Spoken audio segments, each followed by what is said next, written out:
batas waktu sampai jam 12 malam. Kalau sampai jam 12 malam nanti belum juga diupload video tugasnya, berarti kamu dan kelompokmu sudah menerima nilai kosong.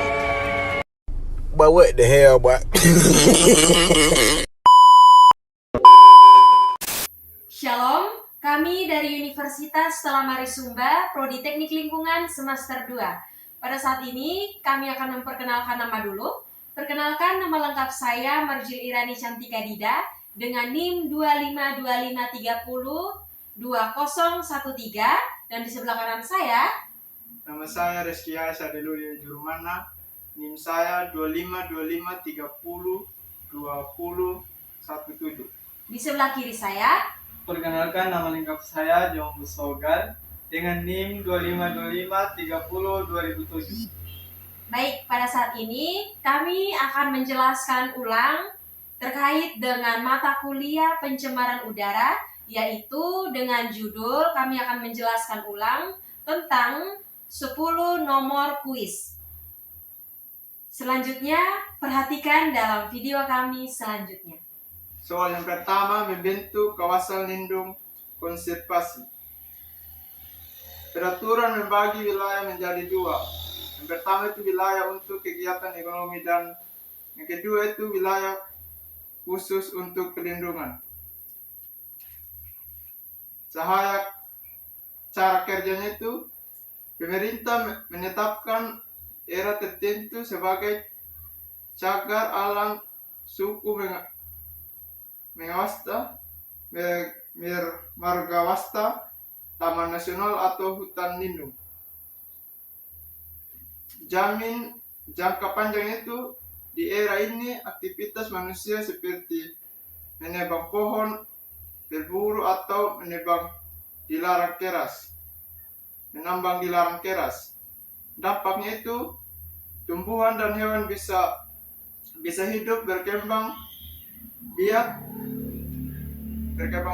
dan berpolusi dengan tentang tanpa gangguan.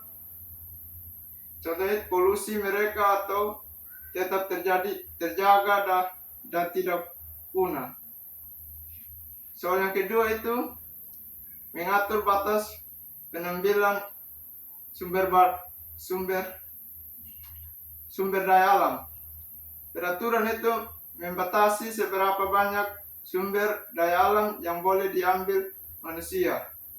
Cara kerjanya itu, ada aturan tentang kuota penangkapan ikan, batas penebangan kayu atau izin pengambilan tumbuhan obat. Jaminan jangka panjang itu, manusia tidak boleh mengambil lebih banyak daripada kemampuan alam untuk memproduksi kembali. Dampaknya itu, stok alam tidak akan habis. Contoh, ikan tidak ditangkap semua, sehingga masih ada yang bertelur untuk tahun depan. Contoh yang ketiga itu, soal yang ketiga, melindungi spesies langka. Peraturan secara spesifik menyebutkan daftar hewan dan tumbuhan yang dilindungi. Cara kerjanya, dilarang keras memburu,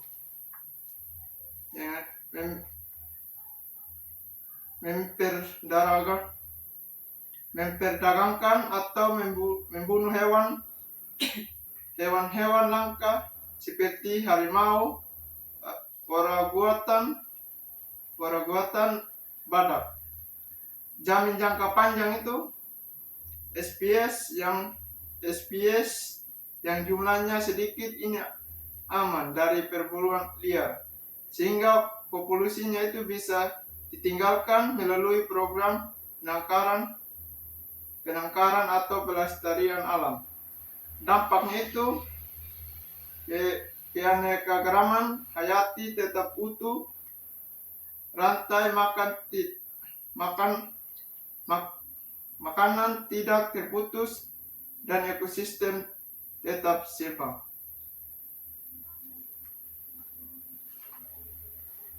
Baik, yang keempat, kita akan masuk dalam soal yang keempat, yaitu wajib menanam kembali atau reboisasi.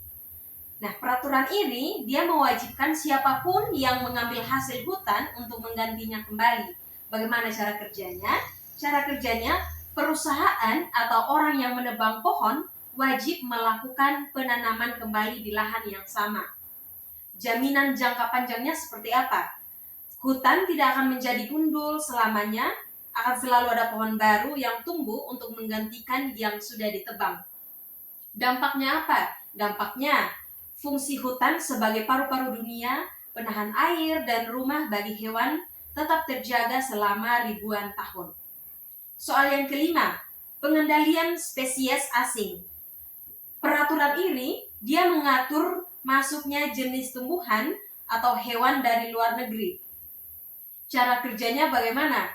Nah, cara kerjanya tidak sembarangan memasukkan jenis baru yang bisa mengganggu. Jaminan jangka panjangnya seperti apa? Jaminan jangka panjangnya seperti mencegah spesies asing yang invasif memakan atau mematikan spesies asli setempat. Dampaknya yaitu jenis-jenis asli Indonesia tetap menjadi yang utama dan tidak tersingkir. Soal yang keenam, sanksi hukum yang berat. Ini adalah kunci agar aturan di atas berjalan. Cara kerjanya seperti siapa saja yang merusak hutan, berburu liar, atau mencemari lingkungan akan dipenjara atau didenda sangat besar. Jaminan jangka panjangnya seperti orang menjadi takut dan enggan merusak alam. Kerusakan bisa diminimalisir. Nah, dampaknya ekosistem terlindungi dari tangan-tangan jahil yang masyarakat. Kesimpulan dari semuanya itu yaitu peraturan menjamin kelestarian jangka yang panjang dengan cara membatasi kerakusan manusia terhadap alam, melindungi tempat tinggal dan jenis makhluk hidup, memaksa adanya penggantian dan perawatan alam. Nah, dengan demikian ekosistem akan tetap seimbang, keanekaragaman hayati tidak berkurang, dan juga kekayaan alam ini bisa dinikmati oleh anak cucu dan ratusan yang akan datang.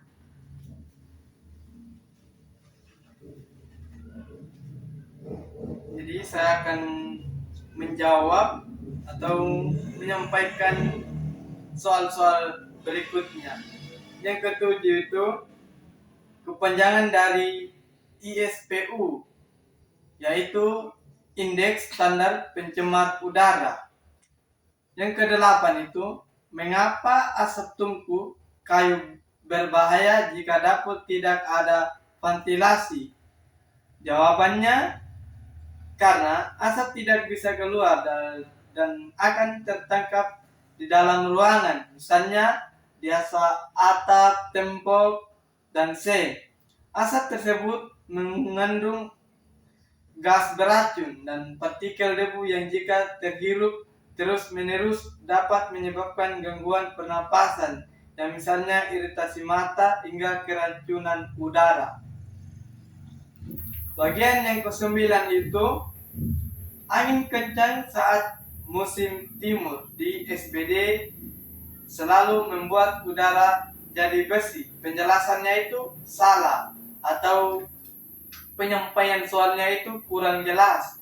Jadi meskipun angin kencang bisa membantu menyebarkan polutan, angin musim timur seringkali juga membawa debu vulkanik atau debu tanah yang justru bisa membuat udara menjadi karu dan berkabut, tidak selalu bersih.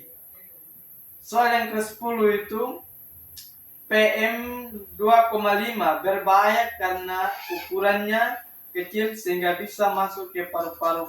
Penjelasannya benar, karena ukuran PM 2,5 sangat kecil. Ukurannya dari 2,5 mikrometer sehingga bisa menembus seluruh pernapasan hingga masuk ke dalam alveoli paru-paru dan bahkan bisa masuk ke aliran tangan.